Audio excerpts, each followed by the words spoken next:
নমস্কার, মহুয়া বার্তা ইউটিউব চ্যানেলে মহাভারতের ধারাবাহিক পর্বে আপনাদের স্বাগত জানাই। আজকের পর্ব ব্রহ্ম তেজের মহিমা এবং বিশ্বামিত্রের সঙ্গে বশিষ্ঠের নন্দিনী গাভীর সংঘর্ষ। চ্যানেলে যারা নতুন তাদের অনুরোধ জানাবো চ্যানেলটি সাবস্ক্রাইব করে মহাভারতের ধারাবাহিক পর্বগুলি শ্রবণ করুন। আজকের পর্ব ব্রহ্ম তেজের মহিমা এবং বিশ্বামিত্রের সঙ্গে বশিষ্ঠের নন্দিনী গাভীর সংঘর্ষ।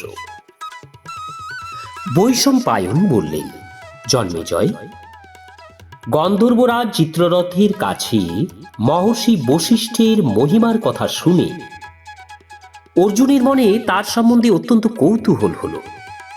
তিনি জিজ্ঞাসা করলেন, গন্ধর্বরাজ, আমাদের পূর্বপুরুষের পুরোহিত মহর্ষি বশিষ্ঠ কেমন ছিলেন? কৃপা করে তার সম্পর্কে আমাকে জানান। গন্ধর্ব বললেন, মহর্ষি বশিষ্ঠ ছিলেন ব্রহ্মার মানসপুত্র। তার পত্নী হলেন অরুন্ধতী। তপস্যার দ্বারা তিনি দেবতাদেরও অজেয় কাম এবং ক্রোধকে জয় করেছিলেন। তিনি ইন্দ্রিয় বশ করেছিলেন বলে তার নাম হয়েছিল বশিষ্ঠ।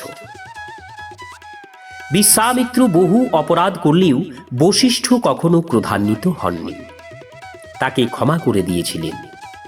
যদিও বিশ্বামিত্র তার 100 পুত্রকে বধ করেছিলেন এবং তা সত্ত্বেও এবং বশিষ্ঠের সম্পূর্ণ ক্ষমতা ছিল তার প্রতিশোধ নেওয়ার, তা সত্ত্বেও তিনি তা করেননি। তার ক্ষমতা ছিল যমপুরী থেকে সন্তানদের ফিরিয়ে আনার, তবুও তিনি যমরাজের নিয়ম লঙ্ঘন করেননি। ইক্ষ্বাকু বংশের রাজাগণ তাকে পুরোহিত করে পৃথিবী জয় করেছিলেন এবং তাকে দিয়ে অনেক যজ্ঞ করিয়েছিলেন। আপনারাও এমনই কোনো ধর্মাত্মা বেদ ও ব্রাহ্মণকে পুরোহিত রূপে নিযুক্ত করুন।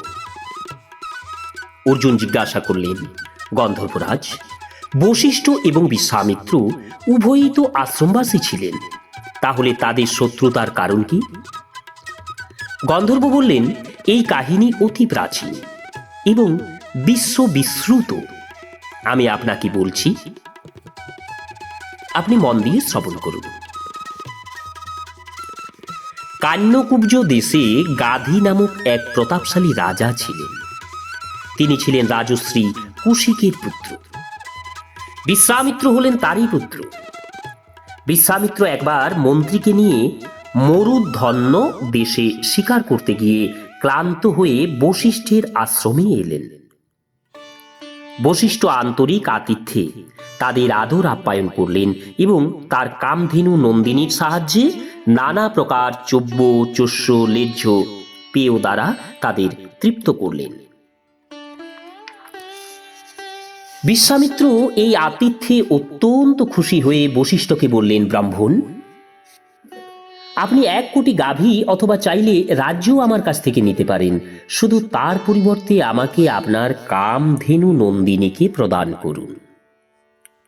বশিষ্ঠ বললেন, এই দুগ্ধভক্তি গাভীকে আমি দেবতা, অতিথি, পিতৃপুরুষ এবং যক্ষদের জন্য রেখেছি। আপনার সমস্ত রাজ্যের পরিবর্তেও একে আমি দিতে পারি না। বিশ্বামিত্র বললেন, আমি ক্ষত্রিয়, আপনি ব্রাহ্মণ। আপনি শান্তচিত্ত মহাত্মা, সর্বদাই তপস্যা এবং সাধ্যায়ে ব্যাপৃত থাকেন। আপনি কি করে একে রক্ষা করবেন?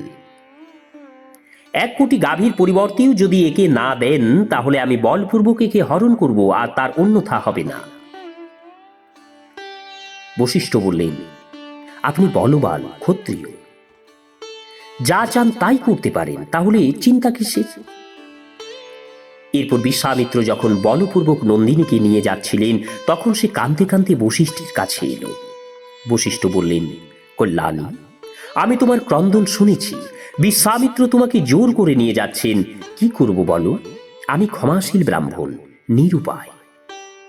নন্দিনী বলল, এরা আমাকে চাবুক আর লাঠি দিয়ে প্রহার করছে, আমি অনাথের মতো ক্রন্দন করছি, আপনি কেন আমাকে রক্ষা করছেন না?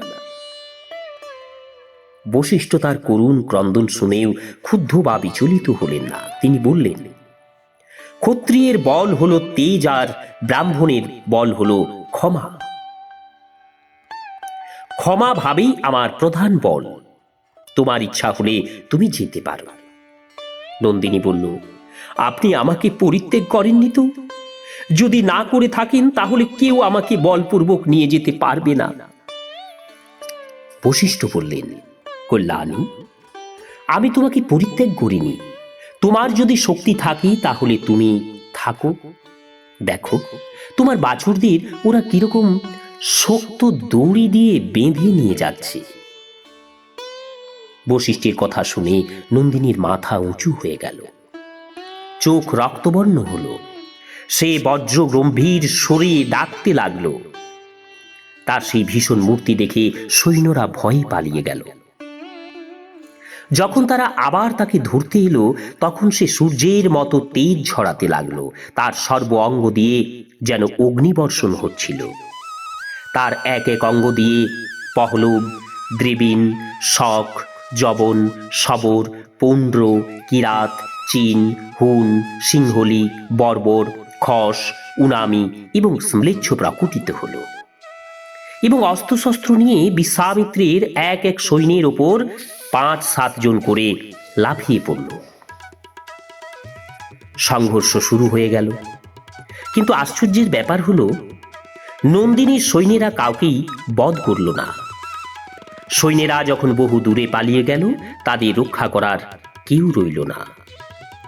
তখন বিশ্বামিত্র এই ব্রহ্মতেজ দেখে বিস্ময়ে আবিষ্ট হয়ে গেলেন। তখন বিশ্বামিত্রের ক্ষত্রিয় তেজের উপর বড় গ্লানি হল। তিনি বিষণ্ণ হয়ে ভাবতে লাগলেন, ধিক্কার এই ক্ষত্রিয় বলকে।